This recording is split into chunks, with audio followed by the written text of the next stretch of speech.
Praise the Lord. കർത്താവിന്റെ തന്നെ തിരുനാമത്തിന് നന്ദിയോടെ സ്തോത്രം ചെയ്യുന്നു. അനുഗ്രഹിക്കപ്പെട്ട ഈ നല്ല ദിവസത്തിൽ ദൈവസന്നിധി നമുക്ക് ഒരുമിച്ച് വന്ന് ദൈവത്തെ ആരാധിപ്പാനും നമ്മുടെ ആവശ്യങ്ങൾ സ്തോത്രത്തോടുകൂടെ കർത്താവിനെ അറിയിപ്പാനും കർത്താവിന്റെ തിരുസ്വരം ദൈവവചനത്തിലൂടെ കേൾക്കുവാൻ ദൈവം തരുന്ന അവസരങ്ങൾക്കായിട്ട് ദൈവത്തിന് സ്തോത്രം. എല്ലാവരെയും ഒരിക്കൽ കൂടെ വന്ദനം ചെയ്ത് ദൈവത്തിന്റെ തിരുവചനത്തിലേക്ക് നിങ്ങളുടെ ശ്രദ്ധയെ ഞാൻ സകർഷം സ്വാഗതം ചെയ്യുന്നു. അപ്പോസ്തലനായ പത്രോസ് എഴുതിയ ലേഖനത്തിന്റെ 1-ാം അധ്യായം നമ്മൾ ധ്യാനിച്ച് തുടങ്ങിയ ആ വേദ ചിന്തയുടെ 2-ാം ഭാഗത്തേക്ക് ഇന്ന് നമ്മൾ വരികയാണ്. ദൈവമക്കളെ കുറിച്ചുള്ള വിശേഷണങ്ങൾ, ഡിസ്ക്രിപ്ഷൻസ്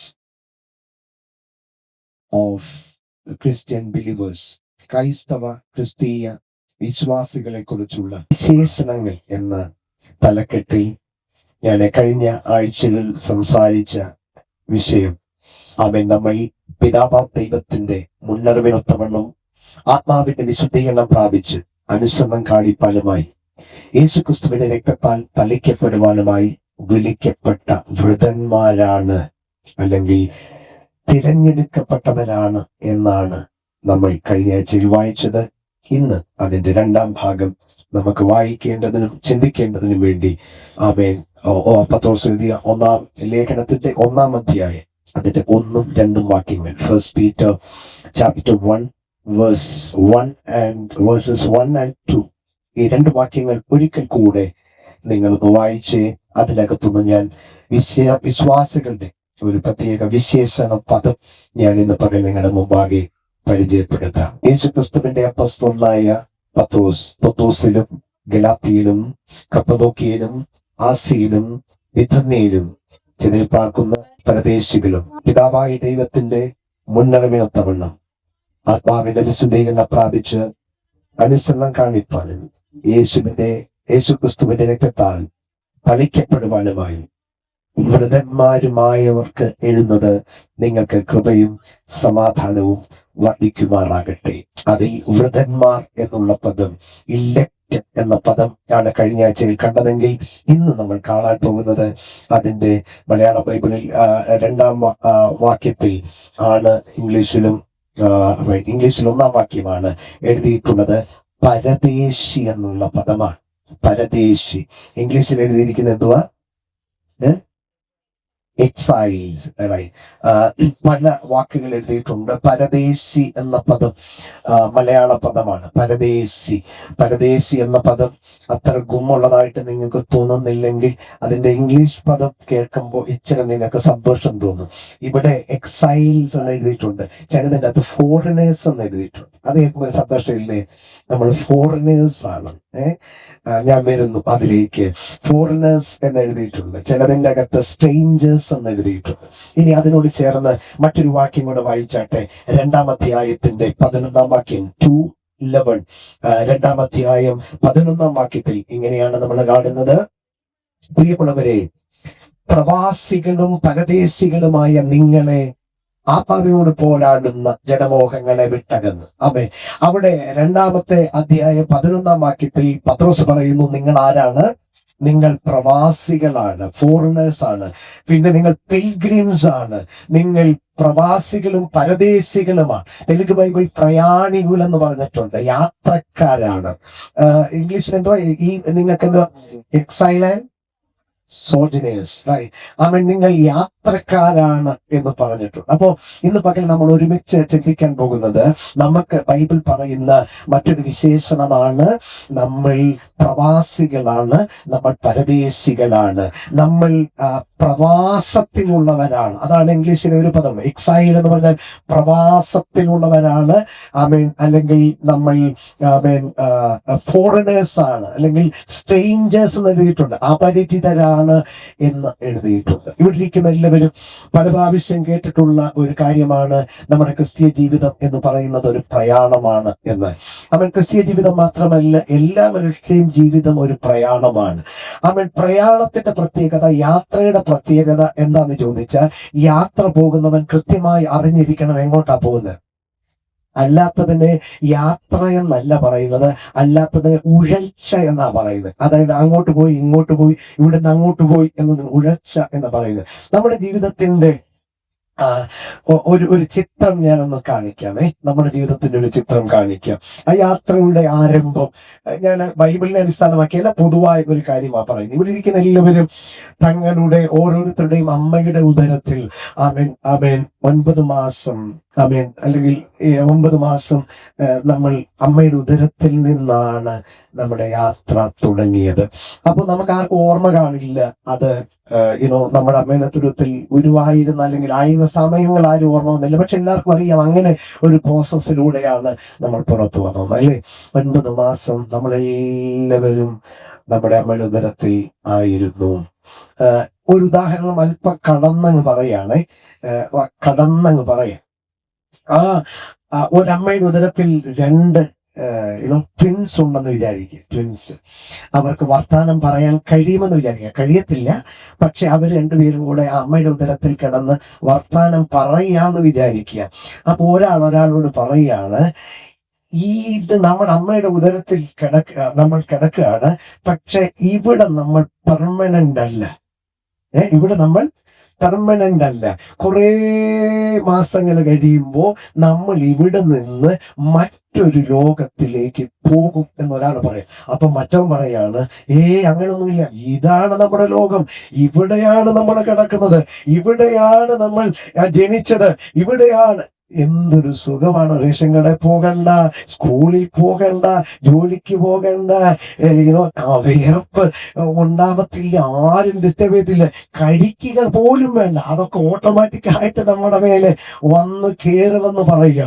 എന്നിട്ട് അവൻ മറ്റുള്ള പറയാ, ഇല്ലില്ല, ഇതാണ് നമ്മുടെ ജീവിതം, ഇതാണ് നമ്മുടെ സ്ഥലം, ഇതാണ് നമ്മുടെ എല്ലാം എന്ന് പറഞ്ഞാൽ നിങ്ങൾ സമ്മതിക്കുമോ? എന്തുകൊണ്ട് സമ്മതിക്കത്തില്ലെന്നറിയോ? എന്തുകൊണ്ടറിയോ? നിങ്ങൾക്കറിയാം, പിള്ളേർ രണ്ടും അതിൻ്റെ അകത്ത് കിടന്ന് എന്നാ പറഞ്ഞാലും അതിൻ്റെ അകത്തുനിന്ന് പുറത്തു വന്ന് നിങ്ങൾ പറയും, അതല്ല അതിന്റെ അവസാനം. ഇനി ഒരുത്തം പറഞ്ഞ് ഇവിടുന്ന് പോവെന്ന്, വേറൊരുത്തം പറഞ്ഞ് ഇവിടുന്ന് പോകത്തില്ലെന്ന്. പക്ഷെ നമുക്കറിയാം, പോവെന്ന് പറഞ്ഞവനും പോവും, പോകത്തില്ലെന്ന് പറഞ്ഞവനും പോവും. ഇനി ഒരുത്തൻ പറയാം, ഞാൻ ഇവിടുന്ന് പോകത്തില്ല, ഇവിടെ ഞാൻ പുറത്തിറങ്ങത്തില്ലെന്ന് പറഞ്ഞാലും അവനെ പുറത്തു കൊണ്ടുവരുന്ന ഒരു കൂട്ടം ആളുകൾ ഇവിടെ സ്ഥിരപ്പം അയാൾട്ടിരിക്കുക. മര്യാദയ്ക്ക് വന്നില്ലെങ്കിൽ പുറത്തു കൊണ്ടുവരാനുള്ള സാധനം അവരുടെ കയ്യിലുണ്ട്. നിങ്ങൾക്കെല്ലാം മനസ്സിലാവുമല്ലോ. കത്തിയും പിച്ചാത്തിയല്ല, കത്തിയും സംഭവം ഉണ്ടായിട്ട് ഡോക്ടേഴ്സും നഴ്സും റെഡിയാണ്. സമയം താമസിക്കും തോറും അവര് ഇതിനെ പുറത്തെടുക്കാനുള്ള സാധ്യതകൾ സത്യമാകുമെങ്കിൽ എല്ലാരും അറിയുക, 9 മാസം 9 നാഴിക 9 വിനാഴിക ഒരു അമ്മയുടെ ഉദരത്തിൽ ആ കുഞ്ഞ് ഇരുന്നിട്ട് അവൻ വന്നില്ലെങ്കിൽ അവനെ പുറത്തു കൊണ്ടുവരുന്നതാണ് പ്രകൃതിയുടെ നിയമമെങ്കിൽ, അവിടെ നിന്ന് ആരംഭിക്കുന്ന യാത്രയുടെ 2ാം ഘട്ടത്തിൽ ഇവിടെ ഇരിക്കുന്ന എല്ലാവരും അറിയേണ്ട കാര്യമുണ്ട്. ഈ 1ാം ഘട്ടം കഴിഞ്ഞ് വന്നിരിക്കുന്ന 2ാം ഘട്ടം ഇവിടെ വരുമ്പോൾ എല്ലാവരും അവൻ ഇതുപോലെ അവിടെ കവലപ്പിള്ളേർ പറഞ്ഞ പോലെ, അവിടെ ട്വിൻസ് പറഞ്ഞ പോലെ, അവിടെ ഈ ഇരട്ടപ്പിള്ളേർ പറഞ്ഞ പോലെ ഇവിടെയും പലരും ഇങ്ങനെ പറഞ്ഞുകൊണ്ടിരിക്കും, ഇതാണ് നമ്മുടെ ജീവിതം, ഇതാണ് നമ്മുടെ ഇവിടെ പഠിക്കണം, ഇവിടെ ജോലി ചെയ്യണം, ഇവിടെ പ്രയാസപ്പെടണം, ഇവിടെ കഷ്ടപ്പെടണം, പക്ഷെ ഇതാണ് ഞങ്ങളുടെ ജീവിതം, ഇതാണ് ഞങ്ങളുടെ സ്ഥലം, ഇതാണ് ഞങ്ങളുടെ ലോകം, ഇതാണ് ഞങ്ങളുടെ വീട് എന്ന് പറഞ്ഞാൽ ബുദ്ധിയുള്ളവനൊക്കെ പറയും, ഇല്ലില്ല, അവിടെ 9 മാസമായിരുന്നു, ഇവിടെ 9 മാസമാണോ 9 വർഷമാണോ 90 വർഷമാണോ നമുക്കറിയത്തില്ല. പക്ഷെ ഇവിടെ നിന്നും ഒരു ദിവസം നമ്മൾ പ്രയാണം ചെയ്ത് തുടങ്ങണം. പക്ഷെ ഇന്ന് ഇവിടെ ഇരിക്കുന്ന എല്ലാവർക്കും ഒരു കാര്യമുണ്ട്, 1ാം ഘട്ടം കഴിഞ്ഞ് 2ാം ഘട്ടത്തിൽ വന്നിരിക്കുന്ന നമ്മൾക്ക് ഇന്ന് പകൽ അതിശക്തമായി സന്ദേശം വിളിച്ചു പറയുന്ന ഒരു കൂട്ടർ ഈ കാലം കഴിഞ്ഞ് കടന്നു പോയിട്ടുണ്ട്. അവരെ കുറിച്ചാണ് ബൈബിൾ പറയുന്നത്, വിശ്വാസത്തിൽ മരിച്ച ദൈവത്തിന്റെ ഭക്തന്മാർ. വിശ്വാസത്തിൽ മരിച്ച ദൈവത്തിന്റെ ഭക്തന്മാർ, the believers, the saints who were dead in faith. വിശ്വാസത്തിൽ മരിച്ച ഭക്തന്മാർ ഇന്ന് പകൽ നമ്മോട് സംസാരിക്കുകയാണ്. അവര് നമ്മളോട് ദൈവത്തിന്റെ വചനം പറയുന്നത് ഇങ്ങനെയാണ്, നിങ്ങൾ ഈ ലോകത്തിൽ പ്രവാസികളാണ്, നിങ്ങൾ ഈ ലോകത്തിൽ യാത്രക്കാരാണ്, നിങ്ങൾ ഈ ലോകത്തിൽ സ്ട്രേഞ്ചേഴ്സ് ആണ്, നിങ്ങൾ ഈ ലോകത്തിൽ ഫോറിനേഴ്സ് ആണ്, നിങ്ങൾ ഈ ലോകത്തിൽ യാത്രക്കാരാണ്. നിങ്ങൾ അറിഞ്ഞോ അറിയാതെയോ ഇന്ന് പകൽ അറിയണം. ഇന്ന് പകൽ നേരം വെളുത്തപ്പോ നമ്മുടെ യാത്രയുടെ ഒരു സ്റ്റോപ്പ് കൂടെ കഴിഞ്ഞു എന്നറിയണം. ഇന്നലെ രാത്രി ഒരു സ്റ്റോപ്പ് കഴിഞ്ഞു, അടുത്ത സ്റ്റോപ്പിൽ നമ്മൾ അവെയർ ആയിട്ടിരിക്കുക. നമ്മളെല്ലാവരും ഹാപ്പി ന്യൂ ഇയർ പറഞ്ഞുകൊണ്ടാണ് ജനുവരി തുടങ്ങിയത്, അല്ലെങ്കിൽ എല്ലാവരും ഹാപ്പി ബർത്ത്ഡേ പറഞ്ഞുകൊണ്ടാണ് ഓരോ വർഷം തുടങ്ങുന്നത്. അന്നേരം എല്ലാവരും ഓർത്തോണം, ഒരു സ്റ്റോപ്പ് കൂടെ കഴിഞ്ഞെന്നാണ് അതിനർത്ഥം. ഒരു സ്റ്റോപ്പ് കൂടെ കഴിഞ്ഞെന്നാണ് അർത്ഥം. You are very much near to the destination. അത് ഗമ്യത്തോട്, അതിന്റെ അവസാനത്തോട് അടുത്തിരിക്കുന്നതാണെന്ന് ലക്ഷ്യം. Hello, hallelujah. അത് നമ്മളെ പേടിപ്പിക്കുന്നതായിരിക്കരുത്, അത് നമ്മളെ പ്രത്യാശ വർദ്ധിപ്പിക്കുന്നതായിരിക്കണം. പത്രോസ് അപ്പോസ്തലൻ പറയാണ്, നിങ്ങൾ പരദേശികളും പ്രവാസികളുമാണ്. നിങ്ങൾ പ്രവാസികളും പരദേശികളുമാണ്. നിങ്ങൾ പരദേശികളാണ്, നിങ്ങൾ ഫോറിനേഴ്സ് ആണ്.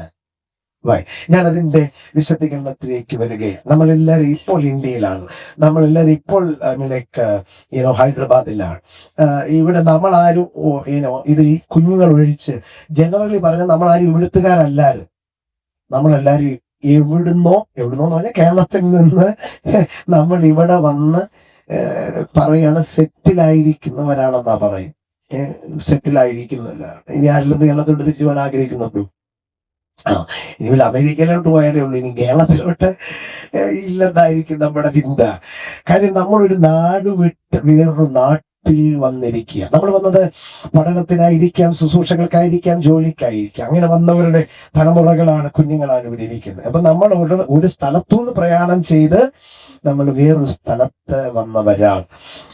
സ്തോത്രം. അപ്പോ ഇനി ഇവിടെ നിന്നും നമ്മൾ വേറെ രാജ്യങ്ങളിൽ പോയാൽ, ഈ ചില രാജ്യങ്ങളുണ്ട്, പ്രത്യേകിച്ച് ഗൾഫ് കൺട്രീസിന്റെ പ്രത്യേകത, ഗൾഫ് രാജ്യങ്ങളുടെ പ്രത്യേകത, അവിടെ ഒരാൾക്കും പോയി സ്ഥലവും വീടും വാങ്ങിക്കാൻ പറ്റത്തില്ല. ഇപ്പോഴാണ് ദുബൈയിലൊക്കെ വീട് വാങ്ങിക്കാൻ പറ്റുന്ന സാഹചര്യം. പക്ഷെ ആ വീട് അവർ തരുന്ന എങ്ങനെയാണെന്നറിയോ? 99 വർഷത്തേക്ക് തരത്തുള്ളൂ, 99 ഇയേഴ്സിലേക്ക്. അത് കഴിഞ്ഞ് അവർ തീരുമാനിക്കും പിന്നെ നിങ്ങൾക്ക് തരണോ വേണ്ടയോ എന്ന് പറഞ്ഞാൽ അവർ പറയുന്നു, ഇത് ഞങ്ങളുടെ സ്ഥലമാണ്, ഇവിടെ വേറെ ആരെയും ഞങ്ങൾ സ്ഥിരതാമസക്കാരാക്കില്ല എന്നാ പറയുന്നത്. നമ്മളൊക്കെ ഗൾഫിൽ പോയി ജോലി ചെയ്യുന്നവർക്കറിയാം, അവർക്ക് എല്ലാവർക്കും അറിയാം, ഒരു ദിവസം അവരെന്ത് ചെയ്യണം? തിരിച്ച് ജീവനോടെ അല്ലെങ്കിൽ തിരിച്ചു വരണമെന്ന് അവർക്കറിയാം. അപ്പോൾ അത് അവർക്കറിയാം. പിന്നെ അല്ലാതെ പെർമനന്റ് ആയി താമസിക്കാൻ പറ്റുന്ന രാജ്യങ്ങളുണ്ട്, യൂറോപ്യൻ രാജ്യങ്ങൾ, അമേരിക്ക, അതുപോലെ ഓസ്ട്രേലിയ പോലുള്ള സ്ഥലങ്ങളിൽ അവിടെ പോയി പെർമനന്റ് ആയിട്ട് താമസിക്കാൻ പറ്റും. പക്ഷെ ഏതൊരു ആഫ്രിക്കയിലും അമേരിക്കയിലും ഓസ്ട്രേലിയയിലും പോയാലും ആ വഴി എല്ലാം അങ്ങ് പോവാ. എങ്ങോട്ട്? ആ ഡെസ്റ്റിനേഷനിലേക്ക്. ആ വഴിയെല്ലാം മനുഷ്യർ യാത്ര ചെയ്യുന്നത് ആ ഡെസ്റ്റിനേഷനിലേക്കാണ്. അപ്പൊ ഇന്ന് പകൽ എല്ലാവരും അറിയണം, നിങ്ങൾ ഈ യോഗം കഴിഞ്ഞാൽ നിങ്ങൾ എങ്ങോട്ടാ പോകുന്നേ? വീട്ടിലോട്ടല്ലേ പോകുന്നേ? വീട്ടിലോട്ടാ പോകുന്നേ. കാര്യം എന്താണെന്നറിയോ? നമ്മുടെ എല്ലാവരുടെയും ഉള്ളിൽ ഒരു സെൻസ് ഉണ്ട്. എവിടെ പോയാലും നിങ്ങൾ സ്വന്തം വീടാകട്ടെ വാടക വീടാകട്ടെ, നിങ്ങളുടെ വീടെന്ന് നിങ്ങൾക്ക് ഉറപ്പുള്ളിടത്തോളം കാലം, ജോലിക്ക് പോയാലും സ്കൂളിൽ പോയാലും കോളേജിൽ പോയാലും ഈ തിരിച്ച് വീട്ടിലെത്തണം എന്നുള്ള ചിന്തയല്ലേ? അല്ലേ? ഞാനിപ്പോഴും പറയാറുള്ള പോകുന്ന വഴിക്ക് നമ്മൾ എത്ര നല്ല വീട് കണ്ടാലും എത്ര നല്ല ഹോട്ടൽ കണ്ടാലും എന്നാൽ 10 ദിവസം ഇവിടെ താമസിക്കാവുന്ന ഒരാൾക്കും പറയാൻ പറ്റില്ല. അവരെല്ലാവരും തിരിച്ച് വീട്ടിലെത്തും. ഞാനെപ്പോഴും ഓർക്കാറുള്ളൊരു കാര്യമുണ്ട്. ഞാൻ ചെറുപ്പത്തിൽ ഞങ്ങളൊക്കെ ഞങ്ങളുടെ മമ്മിയുടെ വീട്ടിൽ അവധിക്ക് പോകാൻ വേണ്ടി ആഗ്രഹമുണ്ട്. അപ്പോൾ നമ്മളൊരു വീട്ടിൽ കുറെ നാൾ താമസിക്കുമ്പം എവിടെയെങ്കിലും ഒന്ന് പോയാൽ കൊള്ളാമെന്ന ആഗ്രഹം സാധാരണ വരുന്ന പോലെ ആഗ്രഹമുണ്ട്. അപ്പം ഞങ്ങളുടെ മമ്മിയുടെ പിതാവ്, ഞങ്ങളുടെ അച്ചായൻ ഞങ്ങളെ കൊണ്ടുപോകാൻ വരുമ്പോൾ എല്ലാവരും ഭയങ്കര എക്സൈറ്റഡ് ആണ്. എന്താണെന്നറിയോ? ഇത്രയും പരീക്ഷയൊക്കെ കഴിഞ്ഞ് അതിന്റെ വിഷമമൊക്കെ കഴിഞ്ഞ് ഇങ്ങനെ ഇരിക്കുകയാണ് അവിടെ പോകാൻ വേണ്ടി. ആലപ്പുഴയിൽ ചേന്നങ്കരിയിൽ വേണാട്ടുകാട്ടിലാണ് ഞങ്ങളുടെ മമ്മിയുടെ വീട്. അപ്പോൾ പോകാൻ ഭയങ്കര ആഗ്രഹമാണ്. അങ്ങനെ പോയി അവിടെ ചെന്ന് ഒരു 2-3 ദിവസം കഴിയുമ്പോൾ പിന്നെ ആകെക്കൂടെ ആഗ്രഹം എങ്ങനെയാണ് തിരിച്ച് വീട്ടിലെത്തിയാകില്ല. പിന്നെ എന്നാ തിരിച്ച് വീട്ടിൽ പോകുന്ന കാര്യം? അമ്മ വീട്ടിലാണ് പോയത്. അമ്മ വീട് നമ്മുടെ സ്വന്തം വീടല്ലെന്നും, അമ്മ വീട്ടിലല്ല സ്വന്തം വീട്ടിൽ ചെല്ലാനുള്ള ആഗ്രഹം. ഇനിയും സ്തോത്രം, ഞങ്ങൾക്കൊന്നും അങ്ങനെ ഉണ്ടായിട്ടില്ലെങ്കിലും ഈ പറയുക കെട്ടിച്ചു വിട്ട പൊതുവെ കാര്യം പറയാം കേട്ടോ, ഈ കെട്ടിച്ചു വിട്ട യുനോ സ്ത്രീകൾ അല്ലെങ്കിൽ പെൺകുട്ടികൾ അവിടെ എന്തെങ്കിലും പ്രശ്നമാണെന്നും പറഞ്ഞ് വീട്ടിൽ വരും, വീട്ടിൽ വരാനുള്ള സാധ്യതയുണ്ട്, അവിടെ നിന്ന് വീട്ടിൽ വരാൻ. അപ്പൊ വീട്ടിൽ നല്ലൊരു നാത്തൂനുണ്ടെങ്കിൽ ഇവർ വിചാരിക്കും ഇതിലും ഭേദം അവധെ. കാര്യം ഇവിടുന്ന് കെട്ടിച്ചെന്നെ വിട്ടതാണ്. അപ്പം അന്നേ പോവാൻ നേരത്ത് പറയും ഇനി ഇത് നിന്റെ വീടല്ല, നിന്റെ വീട്ടിനി അതാണ്, അതുകൊണ്ട് എന്തു വന്നാലും അഡ്ജസ്റ്റ് ഒക്കെ ചെയ്ത് അവിടെ ജീവിച്ചോളോ എന്ന് പറയും. അങ്ങനെ വിടുന്നതാണ്. അന്ന് മുതൽ പുള്ളിക്കാരത്തി മനസ്സിൽ വിചാരിക്കുന്ന ഇനി ഇതാണ്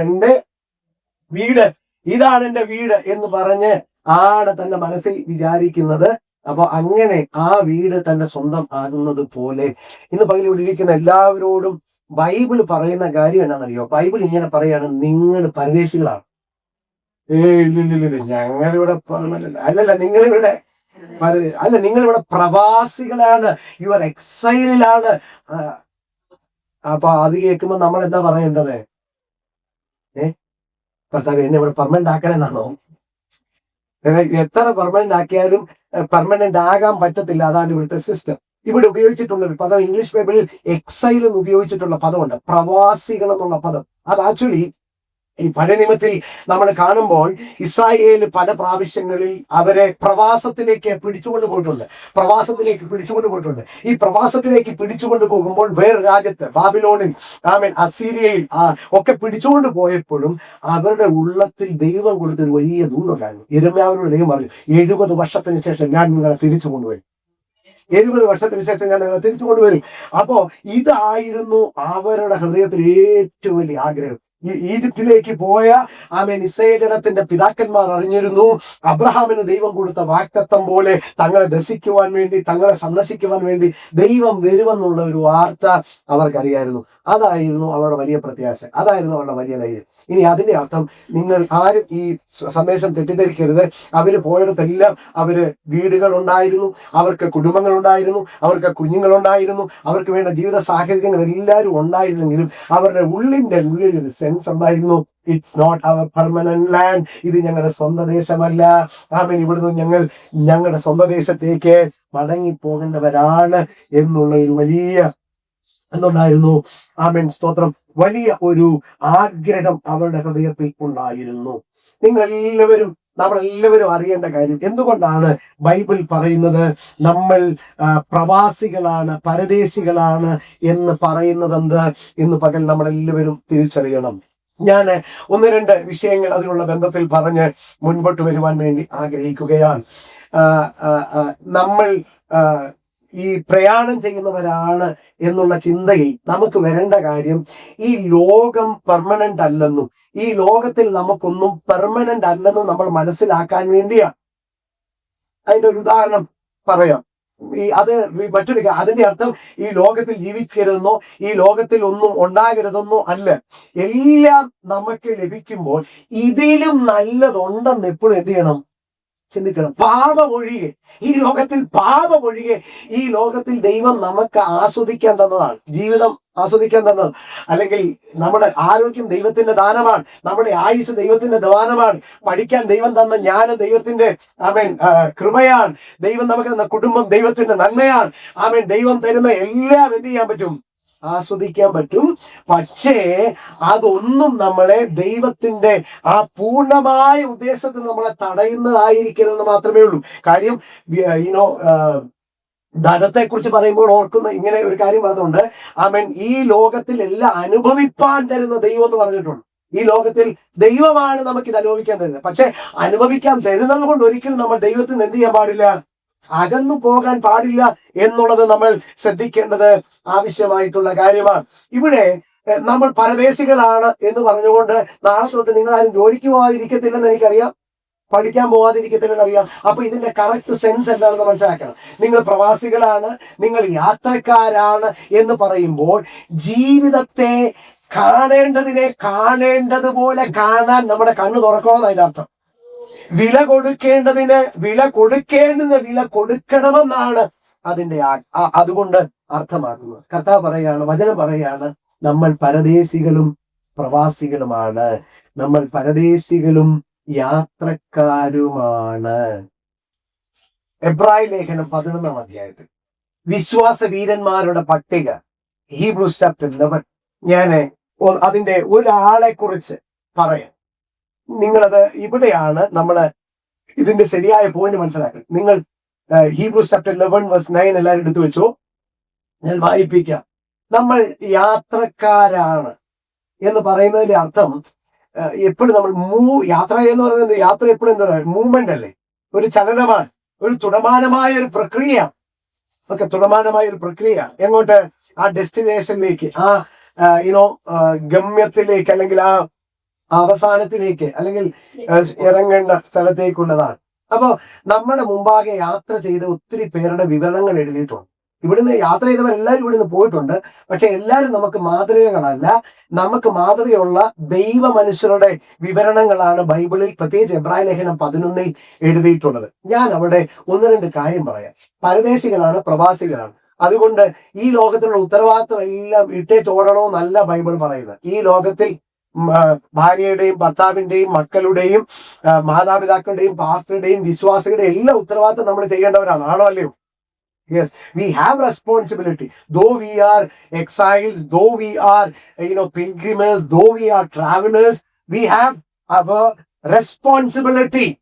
ഇത് പറയുന്നത് റെസ്പോൺസിബിലിറ്റി ഇല്ലാതെ ജീവിക്കാൻ വേണ്ടിയല്ല. ഏതായാലും പോക്കാണല്ലോ എന്ന് ജീവിക്കണമെന്നല്ല പറയുന്നത്. ഞാൻ അതിനുവേണ്ടി നിങ്ങളെ പരിചയപ്പെടുത്തുന്നത് വിശ്വാസികളുടെ പിതാവ് എന്നറിയപ്പെടുന്ന അബ്രഹാമാണ്. അബ്രഹാമിനെ കുറിച്ച് ഇങ്ങനെയാണ് വായിക്കുന്നത്: വിശ്വാസത്താൽ അവൻ, ഈ എല്ലാരും ഇവിടെ ശ്രദ്ധിച്ചോണേ, എന്ത് ദേശത്താ? വാഗ്ദത്ത ദേശത്ത്, ഒരു അന്യദേശത്ത് എന്ന പോലെ ചെന്ന് വാഗ്ദത്തത്തിന് കൂട്ടവകാശികളായ ഇസ്ഹാക്കിനോടും യാക്കോബിനോടും കൂടെ കൂടാരങ്ങളിൽ പാർത്തുകൊണ്ട് ദൈവം ശില്പിയായി നിർമ്മിച്ചതും അടിസ്ഥാനമിട്ടതുമായ നഗരത്തിനു വേണ്ടി കാത്തിരുന്നു. അബ്രാഹാമിനെ കുറിച്ച് പറയുകയാണ്, വിശ്വാസത്താൽ അവൻ ഏത് ദേശത്ത് ചെന്നു? ഏതാ വാഗ്ദത്ത ദേശം? നമ്മുടെ വാഗ്ദത്ത ദേശം ഏതാ? സ്വർഗമാണ്. ഒരർത്ഥത്തിൽ നമ്മുടെ പ്രോമിസ് ലാൻഡ് സ്വർഗമാണ്. ഇനി ഞാൻ ഇവിടെ നിന്ന് ഒരു കാര്യം ഞാൻ പറയാമേ. നമ്മൾ പൊതുവെ പാടാറുണ്ട്, മനോഹരമായ കനാൻ ദേശമേ എനിക്കഴിയാത്തൊരവകാശമേ. അതിന്റെ അകത്ത് നമ്മൾ പാടുന്ന പാട്ടാണ് ആ കനാൻ ദേശം ഏതാ? സ്വർഗമല്ലേ? എല്ലാവരോടും ഞാൻ 1-2 കാര്യങ്ങൾ നിങ്ങളുടെ ചിന്തയ്ക്ക് വേണ്ടി പറയാം. എല്ലാവരും എന്റെ കൂടെ ചിന്തിക്കണേ. സോ കനാൻ ദേശം സ്വർഗമാണ്. അപ്പോൾ നമ്മൾ ഇങ്ങനെ പറയാറുണ്ട്, ബൈബിളിൽ തന്നെ എഴുതിയിട്ടുണ്ട്, ഈജിപ്തിൽ നിന്ന് അവര് യാത്ര പുറപ്പെട്ടു. ഏത് സമുദ്രമാ? ചെങ്കടൽ തുറന്നത് ഏതിന് സദൃശ്യമാ? ബൈബിള് പറയുന്ന സ്നാനത്തിന് സദൃശ്യമാണ്. അത് കഴിഞ്ഞ് അവർ മേഘത്തിന്റെ കീഴിലായിരുന്നു. ആത്മാവിനോട് സ്നാനപ്പെടുന്നതിന്, അല്ലെങ്കിൽ പരിശുദ്ധാത്മ സ്നാനത്തിന് സദൃശ്യമാണ്. അങ്ങനെ നടന്ന് അവരെങ്ങോട്ടാ പോകുന്നത്? കനാനിലേക്കാണ് പോകുന്നത്, പ്രോമിസ് ലാൻഡിലേക്കാണ് പോകുന്നത്. അപ്പൊ നമ്മളെല്ലാവരും പൊതുവെ പറയാറുള്ളത് നമ്മുടെ എല്ലാവരുടെയും ആത്മീയ ജീവിതം ഇതിനോട് സദൃശ്യമാണ് എന്നാ പറയുന്നത്, ഇല്ലേ? അപ്പൊ ഇതിന്റെ അകത്ത് പറയുമ്പോൾ എല്ലാവരും ഇനി ചിന്തിക്കേണ്ട 1-2 കാര്യം പറയാമേ. 1-2 കാര്യം പറയാം, നിങ്ങൾ ചിന്തിക്കണം. ഞാൻ പറയുന്നു, സ്വർഗം ഒരർത്ഥത്തിൽ മാത്രമാണ് പ്രോമിസ് ലാൻഡ്. ഏത് ഒരർത്ഥത്തിലാണ്? എന്തുവാ? അത് നമ്മുടെ വാഗ്ദത്ത ദേശം. അതായത് കർത്താവ് പറഞ്ഞു, എന്നിൽ വിശ്വസിക്കുന്നവന് നിത്യജീവൻ ഉണ്ട്. പിന്നെ ഞാൻ ഇരിക്കുന്നിടത്ത് നിങ്ങളും ഇരിക്കണത് ഞാൻ വന്ന് നിങ്ങളെ കൊണ്ടുപോകും. ഇനി പഴയ നിയമത്തില് നമ്മൾ സ്ഥിരമായിട്ട് കേൾക്കുന്ന മെസ്സേജിന് ഞാൻ ഒരല്പം വ്യത്യസ്തത പറയാൻ പോവാണ്. ആ വ്യത്യസ്തത പറയുമ്പോൾ ആരും ടെൻഷനൊന്നും അടിക്കേണ്ട, എല്ലാവരും ശ്രദ്ധിച്ചൊന്ന് കേട്ടാൽ മതി. അതുമായിട്ട് ബന്ധപ്പെട്ടാണ് ഞാൻ ഈ സന്ദേശം പറയാൻ പോകുന്നത്. അന്നത്തെ കനാൻ ദേശം സ്വർഗത്തിന് സദൃശ്യമാണെങ്കിൽ, ഓക്കെ, എല്ലാവരും കേട്ടോളെ, സദൃശ്യമാണെങ്കിൽ അവിടെ നിന്ന് ഇറങ്ങി എല്ലാവരും അവിടെ പ്രവേശിച്ചോ? ഈജിപ്തിൽ നിന്ന് ഇറങ്ങി എല്ലാവരും പോയോ? ഇല്ല. അവിടെ പ്രവേശിക്കാത്ത പ്രധാനപ്പെട്ട 1-2 പേരുടെ കാര്യം പറയാമോ? മോശെ അഹരോൻ എന്ത് ചെയ്തില്ല? കനാൻ ദേശത്ത് പോയി. അപ്പൊ എന്റെ ചോദ്യം, അവർ സ്വർഗത്തിൽ പോയി കാണുമോ ഇല്ലയോ? കനാൻ ദേശം നമ്മളെല്ലാരും എപ്പോഴും പറയും, ആ വഴി പട്ടുപോയവരെല്ലാം പോയെന്നല്ല നമ്മൾ പറയുന്നത്. അവിടെ എത്താത്തവരെല്ലാം സ്വർഗത്തിൽ പോയില്ലെങ്കിൽ ആര് പോയിട്ടുണ്ടാവില്ല? മോശ പോയിട്ടുണ്ടോ? എങ്ങനെ അറിയാം? യേശു മരുഭൂമിയിൽ ഇറങ്ങിയപ്പോ യേശുവിനോട് കൂടെ സംസാരിക്കാൻ ഇറങ്ങിയത് മോശയാണ്. 2 അഹ്റ പോയി കാണുമോ? പോയി കാണും. വലിയ നിങ്ങൾ ഓർക്കണം. ഒന്നാമത്തെ കാര്യം, കനാനിൽ പോകാത്ത, കനാൻ സ്വർഗരാജ്യത്തിന് സദൃശ്യമാണെങ്കിൽ മോശ അഹ്റോനും പോയി. 2, കനാനിൽ പ്രവേശിച്ച ഇസ്രായേൽ ജനം, കനാനിൽ അവർ പ്രവേശിച്ചപ്പോൾ അവിടെ വേറെ ജാതികൾ ഉണ്ടായിരുന്നോ? ഉണ്ടോ? അവരോട് എന്നാ പറയുന്നറിയോ? നിങ്ങൾ കുറേശ്ശെ ആയിട്ട് അവരെ നിഗ്രഹിച്ച് ഇതെന്ത് ചെയ്യണം? സ്വർഗത്തിൽ അങ്ങനെ ആയിരിക്കും. നമ്മൾ എന്നിട്ട് അവിടെ യുദ്ധമുണ്ടോ? എന്റെ പൊണ്ണെ, ഇവിടെ യുദ്ധം കൊണ്ട് പുറത്തി മുട്ടിയിരിക്കും. ഇനി അവിടെയും കൂടെ ചെന്നിട്ട്. 3, കനാൻ ദേശം നിങ്ങൾ അവകാശമാക്കണമെന്നാ പറയും. എന്ത് ചെയ്യണം? അവകാശമാക്കണം. ഈ സ്വർഗരാജ്യം നമുക്ക് ഫ്രീ ആയിട്ടാണോ കിട്ടുന്നത്, അതോ നമ്മള് അവകാശം? ഒരു വാക്യമുണ്ട്, സ്വർഗരാജ്യം ബലാത്കാരം ചെയ്യുന്ന ഒരു വാക്യമുണ്ട്. രക്ഷ അല്ലെങ്കിൽ സ്വർഗരാജ്യം നമുക്ക് ദാനമാണോ, നമ്മൾ വെട്ടിപ്പിടിച്ചാണോ? ദാനമാണ്. It's A gift. ഇത് നമ്മൾ ഏൺ ചെയ്തതല്ല. ഇനി അങ്ങനെയാണെങ്കിൽ നിങ്ങൾ തെറ്റിദ്ധരിക്കേണ്ട. ഒരർത്ഥത്തിൽ തീർച്ചയായിട്ടും അത് പ്രോമിസ് ലാൻഡ് ആണ് എന്നുള്ളത് പ്രോമിസ് ലാൻഡ് ആണ്. പക്ഷെ ഞാൻ അതിനെ മനസ്സിലാക്കുന്ന കാര്യം പറയാം. എന്നറിയാമോ? പുതിയ നിയമത്തിലെ, നമ്മുടെ പഴയ നിയമത്തിലെ ഇസ്രായേൽ ജനത്തിന്റെ മരുഭൂപ്രയാണം നമ്മുടെ ആത്മീക ജീവിതത്തിന് നിഴലാണ്. എന്തിനു നിഴലാണ്? രക്ഷയ്ക്ക്, പരിശുദ്ധാത്മ സ്ഥാനത്തിന്, ക്രിസ്തീയ ജീവിതത്തിന്. ഓരോ ദിവസവും നമ്മൾ നേരിടുന്ന പ്രതിസന്ധികൾക്ക്, പ്രയാസങ്ങൾക്ക്, അതിന്റെ നടുവിലുള്ള നമ്മുടെ പ്രതികരണങ്ങൾക്ക് നിഴലാണ്. നമ്മുടെ വാഗ്ദത്ത ദേശം എല്ലാം ഇപ്പോഴും ഓർത്തോടെ ഇവിടെ പറഞ്ഞിരിക്കുന്നത്, അവൻ വാഗ്ദത്ത ദേശത്ത്. ഏത്? കനാൻ ദേശത്ത്. എവിടാ? കനാൻ ദേശത്ത്. സ്വർഗത്തിലല്ലല്ലോ. സ്വർഗത്തിലല്ലല്ലോ, കനാൻ ദേശത്ത്. ഒരന്യദേശത്തെന്ന പോലെ. എവിടാ? അത് ഏത് ദേശമാ? ആ ദേശത്തെ കുറിച്ച് ഇവിടെ പറയുന്നേ വാഗ്ദത്ത ദേശം. നിങ്ങൾ എല്ലാവരും അറിയണം പ്രിയമുള്ളവരെ, ഈ ജീവിതം ദൈവം നമുക്കെന്ന ജീവിതമാണല്ലോ. നമ്മുടെ ജീവിതം ദൈവം തന്നല്ലേ? നമ്മുടെ ജീവിതത്തിലുള്ള ദൈവം തന്നല്ലേ? അതിൽ ഏറ്റവും പ്രധാനപ്പെട്ട കാര്യം അറിയേണ്ടത്, അവര് കുടിച്ച വെള്ളത്തെക്കാൾ, അവര് തിന്ന മണ്ണയേക്കാൾ, അവര് ജയിച്ച യുദ്ധങ്ങളെക്കാൾ അവര് പ്രാധാന്യം കൊടുക്കേണ്ടത് അവരെ നടത്തുന്ന ദൈവത്തിനായിരുന്നു. ആ ലൈഫ് നമ്മളെല്ലാവരും ഓർത്തോണം. നമ്മുടെ പാസ്റ്റർമാരൊക്കെ ഇങ്ങനെ പഴയ ഒരു ഉദാഹരണത്തിന് ഇങ്ങനെ പറയും. ഒരു ഉദാഹരണമാണ്, അത് സത്യമാണ്. ഈ നട്ടപ്പോഴും ഒരു കൊട്ട, പറിച്ചപ്പോഴും ഒരു കൊട്ട എന്ന് പറയും. അതായത് വിത്ത് എത്രയാണ് വിധിച്ച അത്രയേ ഉള്ളൂ റീപ്പ് ചെയ്തിട്ടുള്ളൂ. നമ്മുടെ ക്രിസ്തീയ ജീവിതം, ആത്മീയ ജീവിതം ഒരിക്കലും അതുപോലെ ആയിരിക്കരുത് ദൈവം ആഗ്രഹിക്കുന്നു. നമ്മുടെ ആത്മീയ ജീവിതത്തിന്റെ വളർച്ച ദൈവം ആഗ്രഹിക്കുന്നു. നമ്മുടെ ആത്മീയ ജീവിതത്തിന്റെ ഉയർച്ച ദൈവം ആഗ്രഹിക്കുന്നു. നമ്മുടെ ആത്മീയ ജീവിതത്തിന്റെ ഉയർന്ന തലമാണ് അവൻ ഖനാൻ എന്ന് നമ്മൾ ആ ഒരർത്ഥത്തിലൂടെ മനസ്സിലാക്കണം. മറ്റേത് പൂർണ്ണമായി തെറ്റാന്ന് ഞാൻ പറഞ്ഞില്ല. അത് പറഞ്ഞ് വിശദീകരിക്കുമ്പോ ഈ ചോദ്യത്തിന് മറുപടി പറയണം. ഏത്? മോശ പോയില്ലല്ലോ, ഖനാൻ ദേശത്ത് പോകാൻ പറ്റിയില്ലെങ്കിൽ. പിന്നെ ഇതിന്റെ ഇങ്ങേപ്പുറത്ത് 2 ഗോത്രക്കാര് വാഗ്ദത്ത ദേശത്ത് എത്തുന്നതിന് മുമ്പ് അവര് പറഞ്ഞു, അത് യോർദാൻ കടക്കണം അങ്ങേപ്പുറത്ത് കയറാൻ. അപ്പൊ യോർദാൻ കടക്കുന്നതിന് മുമ്പ് ഇവര് പറഞ്ഞതെന്നറിയോ, ഞങ്ങൾ ഇവിടെ ഇരിക്കുക. കാര്യം എന്താണെന്നറിയോ? ഇവിടെ ഇഷ്ടം പോലെ പച്ചപ്പുണ്ട്, ഞങ്ങൾക്ക് ഇഷ്ടം പോലെ ആടുകളുണ്ട്. അപ്പൊ ഞങ്ങളുടെ ആടുകളെല്ലാം ഇവിടെ ആഹാരം കഴിച്ചുകൊണ്ട് ഇവിടെ താമസിക്കും എന്ന് പറഞ്ഞ് കുറച്ച് പേര് എന്ത് ചെയ്തു? ഇവിടെ അവർക്ക് ഇനി ഉയർന്ന തലത്തിലേക്ക് എന്ത് ചെയ്യാൻ പറ്റുന്നില്ല. എല്ലാരും ഇവിടെ കേട്ടോണം, എല്ലാരും ശ്രദ്ധിച്ചോണം. നമ്മുടെ ആത്മീക ജീവിതത്തിൽ ഒരു കാര്യം ഉറപ്പാണ്. നമ്മൾ ഇപ്പൊ വിചാരിക്കുകയാണ്, ഞാൻ വിശ്വാസി വന്നിട്ട് 30 വർഷമായി, ഞാൻ ഏറെക്കുറെ ആയെന്ന് പറഞ്ഞു ഒരാളും അവിടെ നിൽക്കാൻ ദൈവത്തിന് ആഗ്രഹമില്ല. അതിന്റെ തലത്തിൽ നിന്ന് അടുത്ത തലത്തിലേക്ക് വളരണം. നമ്മൾ പറയും ചെങ്ങല വിഭാഗിച്ചു സ്തോത്രം, മാറാ മതിലുമായി സ്തോത്രം, ആമേൻ, വെള്ളം പാറയിൽ നിന്ന് വെള്ളം വന്നു സ്തോത്രം. പക്ഷെ ഇതെല്ലാം നിങ്ങളെ ഉയർന്ന തലത്തിലേക്ക് നടത്താനാണെന്ന് അറിയണം.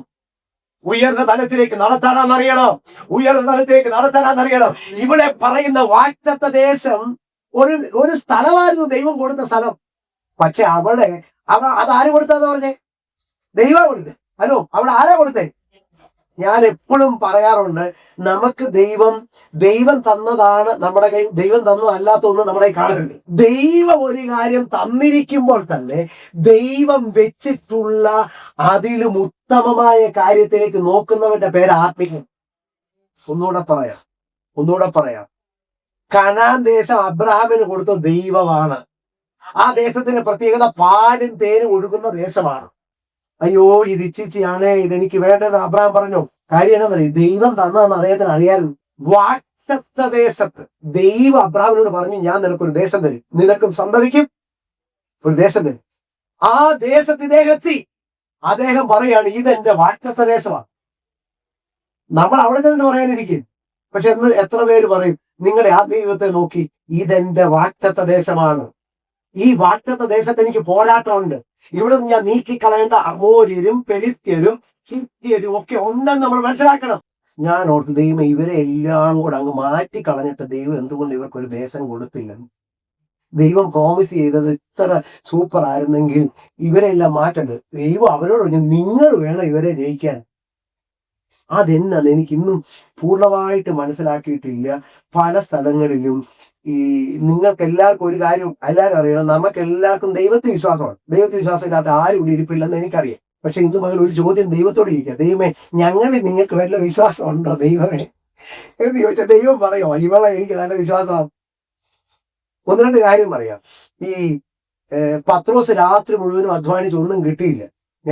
എന്നാ വല ഇങ്ങോട്ട് നാളെ ഞാൻ ഇട്ട് തരാളാ മീനെന്നും പറഞ്ഞ് യേശു വല വാങ്ങിച്ച് മീൻ ഇട്ടു. എന്താ പറഞ്ഞേ? ടാക്സ് അടയ്ക്കാൻ പൈസയില്ല. എന്നാ നീ ചൂണ്ട വല്ലതും ഉണ്ടോ നോക്കണം, തപ്പി പിടിച്ചോണ്ട് പോവാ, ഞാൻ ഇട്ടുകൊണ്ട് വരാന്ന് പറഞ്ഞു. ആരാടാ ചൂണ്ടയിടാൻ പറഞ്ഞേ? യേശു ചൂണ്ടയിടാൻ ഇതില്ലേ? ചൂണ്ടയിട്ട മീൻ കിട്ടത്തില്ലേ? അഞ്ചപ്പം കൊണ്ട് 5000 പേരെ പോഷിപ്പിക്കാൻ യേശുവിന് അറിയാമെങ്കിൽ 13 പേർക്ക് പെസഹ ഒരുക്കാൻ യേശുവിന് അറിയാമല്ലോ.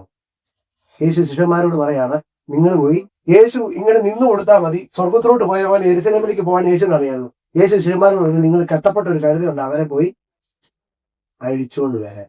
ഇന്ന് പകൽ നമ്മളെ ദൈവം ഇങ്ങനെ അനുഗ്രഹിച്ച് നമ്മളെ ഒരു പണിയും ചെയ്യാതെ ഇങ്ങനെ ഇരുത്തുന്നവരായിട്ടല്ല, ദൈവത്തിന്റെ ഉദ്ദേശങ്ങളിൽ നമ്മൾ പൂർത്തീകരിക്കേണ്ടതിനാണ് ദൈവം തരുന്ന റെസ്പോൺസിബിലിറ്റി എന്ന് അറിയാൻ കഥാകൃപ. ഈസി ആയിട്ട് നമുക്ക് എല്ലാം പോകാൻ പറ്റുമായിരുന്നെങ്കിൽ എത്ര സന്തോഷമായിരുന്നല്ലേ. അങ്ങനെയാണ് നമ്മൾ ഇനിയും കുറച്ചുകൂടെ നന്നാകുമായിരുന്നു. ഇല്ല, നമ്മൾ ഇതിലും അധികമായിട്ട് ദൈവത്തെ സ്തുതിക്കുമായിരുന്നോ? അത് ഞാൻ എപ്പോഴും പറയുന്ന ഉദാഹരണം ഇതാണ്. നമ്മൾ വിചാരിക്കും, ആദാമിന് പകരം എന്നെ എങ്ങാനും ആക്കിയെങ്കിൽ ഞാൻ തോട്ടം സൂക്ഷിക്കാൻ. പുള്ളി തിന്നതിന്റെ 3 ദിവസം മുമ്പേ നമ്മൾ തിന്ന് പരിപാടി മടക്കി കൈ കൊടുത്തേനെ. അത്രയുള്ള നമ്മൾ ഇവിടെ നോക്കണേ, പ്രോമിസ് വാഗ്ദത്ത ദേശത്ത് ദൈവം കൊടുത്ത ദേശം. നമ്മളാരും ജീവിതത്തെ വെറുക്കേണ്ട കാര്യമില്ല. ദൈവം തന്നാണ്. ഈ ശരീരം ദൈവം തന്നാണ്, ഈ ജീവിതം ദൈവം തന്നാണ്, ദൈവം തന്നാണ്. പക്ഷെ അവിടെ എങ്ങനെ ജീവിക്കണമെന്നറിയോ? അന്യദേശത്തെന്നത് പോലെ. അന്യദേശത്ത്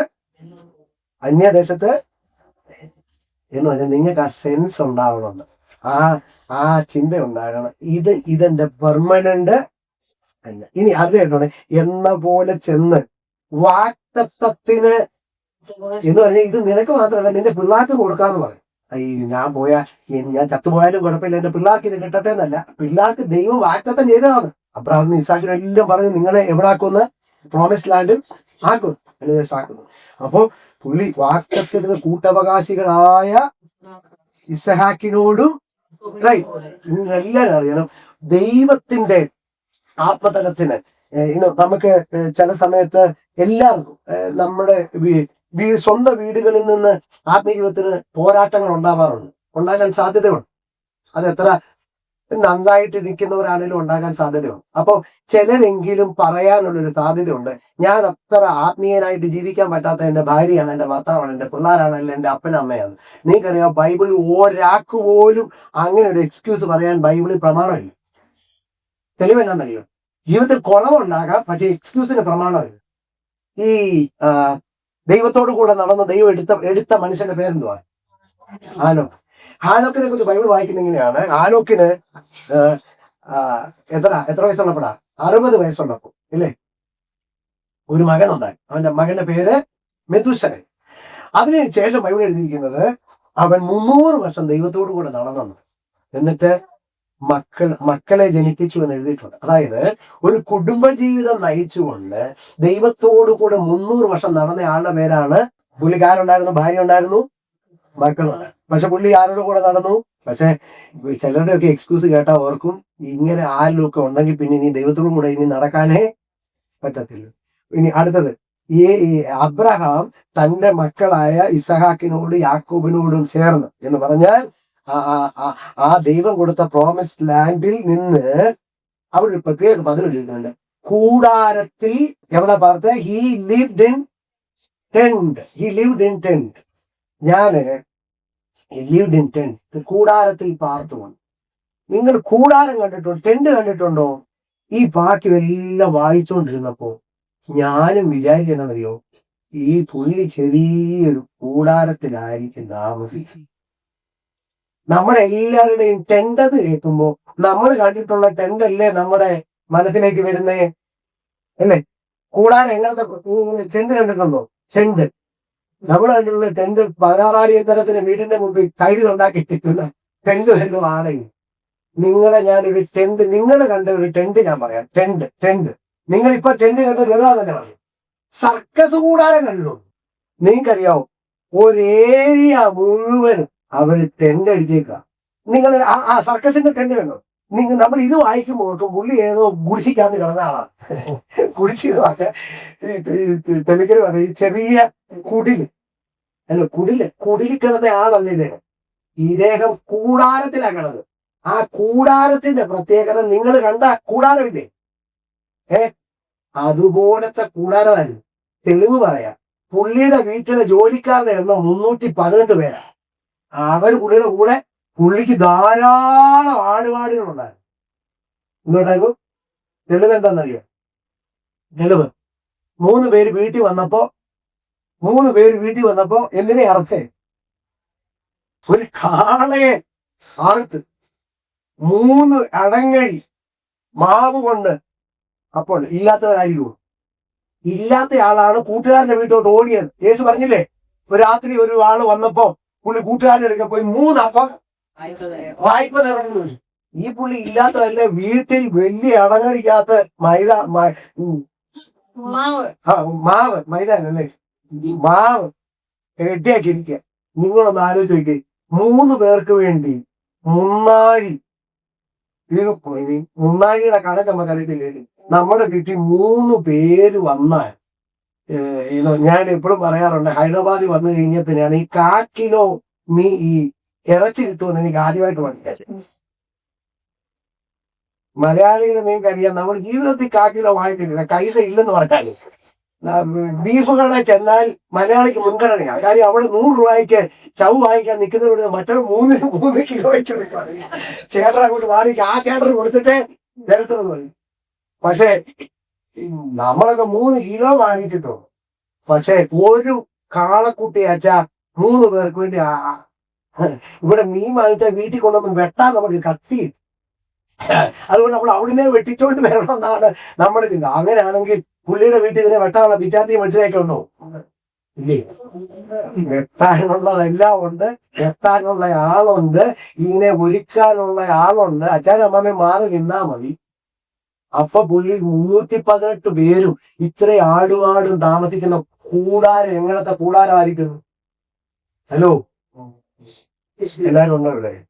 ആ ടെന്റിൽ പാർത്തുകൊണ്ട്, ആ ടെന്റിൽ താമസിച്ചുകൊണ്ട് പുള്ളി പറഞ്ഞു, ഇത് ദൈവം എനിക്ക് തന്നാന്ന്. തന്നെ സമ്പന്നനാക്കിയത് ആരാന്നറിയാം? എപ്പോഴും അബ്രഹാം പറഞ്ഞ ദൈവമാണ്. പണ്ട് ഒരു രാജാവ്, രാജാവ് ഇത് കൊടുത്തപ്പോഴത്തേക്ക് അദ്ദേഹം പറഞ്ഞു, നിങ്ങൾ എന്നെ സമ്പന്നനാക്കിയെന്ന് പറയാതിരിക്കാൻ ഞാൻ നിന്റെ കയ്യിൽ ഒന്നും വാങ്ങിക്കരുത്. നീ എന്നെ സമ്പന്നനാക്കിയെന്ന് പറയരുത്. അതിനുവേണ്ടി ഞാൻ ഒന്നും വാങ്ങിക്കത്തില്ല എന്ന് പറഞ്ഞ ആളിന് ഇത്രയും സമ്പന്നത ഉണ്ടായപ്പോ അദ്ദേഹം ഏറ്റു പറഞ്ഞൊരു കാര്യമുണ്ട്, ഇതെനിക്ക് തന്നത് ദൈവമാണ്. അപ്പൊ ദൈവം തന്നത് കയ്യിൽ വെച്ച് അനുഭവിച്ചുകൊണ്ട് പുള്ളി പറയാതെ ഇതിന് വലുത് എനിക്ക് ദൈവം തരാൻ പോവാണ്. ഒന്നുകൂടെ ഞാൻ പറയാം, ആരോഗ്യത്തിന് സ്തോത്രം പറയുമ്പോ സ്തോത്രം പറയാറുണ്ടോ? ഈ ശരീരം തന്ന ദൈവം, ആരോഗ്യം തന്ന ദൈവ അല്ലേ? ആരോഗ്യത്തിന് നന്ദി പറഞ്ഞു നോക്കണം. ഒയ്യോ, ഇപ്പൊ എനിക്ക് ഈ കൂടാരത്തിൽ ജീവിക്കാൻ ഇതാണ് തന്നത്, പക്ഷെ ഇതിനും ബെറ്ററാണ് ദൈവം വെച്ചേക്കുന്നത്. ഇവിടെ താമസിക്കാൻ തന്നത് ഈ വീട്. ഇനി 2 താമസിക്കുന്നവര് ഓർത്തോണം, പൈസ അപ്പുറത്തെ ആളല്ലല്ലോ കൊടുക്കുന്നത്. വാടക കൊടുക്കുന്നത് നിങ്ങൾ തന്നെയല്ലേ. അത് കൊടുക്കാൻ വേണ്ടി പൈസ എടുക്കുന്നത് ആരാ? ആണോ അല്ലേ? അപ്പം അറിയാം, ഞങ്ങൾ താമസിക്കുന്ന ഈ വീട് ഇതിലൊക്കെ എത്രയോ എത്രയോ എത്രയോ എത്രയോ ബെറ്ററാണ് ദൈവം. നമ്മൾ താമസിക്കുന്ന ഈ പട്ടണം ഒത്തിരി പേർക്ക് ഇഷ്ടമുള്ള പട്ടണമായിരിക്കും. പക്ഷെ അവർ പറയുന്നു അവൻ നമുക്ക് വേണ്ടി ഒരു സിറ്റി, നമുക്ക് വേണ്ടി ഒരു നഗരം ഒരുക്കിയിരിക്കുന്നു. ഹലോ, ഇന്ന് പകൽ എല്ലാവരും അറിയണം, കർത്താവ് ഉദാഹരണം പറഞ്ഞ ഒത്തിരി ഉദാഹരണം വിധക്കാരന്റെ പറഞ്ഞു. പിന്നെ നിധി മറിഞ്ഞിരിക്കുന്ന വയൽ വാങ്ങുന്നവരാണ്. പിന്നെ വലയിട്ട് മീൻ പിടിക്കുന്ന ഈ ഉപമകളെല്ലാം എവിടുത്തെ എടുത്താ പറയുന്നത്? സ്വർഗത്തിന് ഉപമയാണോ അല്ലെ ഭൂമിയിലെ ഉപമയാണോ? ഭൂമിയിലെ ഉപമ പറയണോ പറഞ്ഞു. ഭൂമിയിലുള്ളത് ഞാൻ നിങ്ങളോട് പറഞ്ഞിട്ട് നിങ്ങൾ വിശ്വസിക്കുന്നില്ലെങ്കിൽ സ്വർഗത്തിലുള്ളത് പറഞ്ഞാൽ നിങ്ങൾ എങ്ങനെ